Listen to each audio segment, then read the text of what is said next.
হবে কি, কিন্তু যে যার জায়গা থেকে আমি মনে হয় এটা করা উচিত একজন মেয়ে হিসেবে। আর একটা কথা, প্রত্যেক মা বাবাকে আমার এই ভিডিওর মাধ্যমে একটা কথাই বলতে পারি, যে মেয়েকে লক্ষ্মী বানিও না বা সরস্বতীও বানিও না, নাচ গান এগুলো সব শেখাচ্ছ, পড়াশোনা শেখাচ্ছ, সব ঠিক আছে, মেয়েকে চণ্ডী রূপে তৈরি করো, সেরম কিছু শেখাও, সেরম জায়গা থেকে যে মেয়ে একা নিজে সে নিজেকে,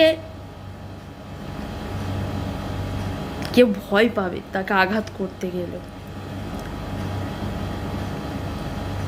আর একটা কথা কি বলতো, যতক্ষণ না নিজের বাড়ির কারোর সাথে ঘটছে, না ঘটুক, অবশ্যই চাই, বেশ কিছু মানুষ তো কিছু বলবেই না, আরে অন্যের প্রবলেম, ভিডিও আসছে দেখছি বেরিয়ে যাচ্ছি। আমার মনে হয় প্রত্যেকে বেরোনো উচিত, প্রত্যেকে, একটাই, এটাই আমাদের চাপ।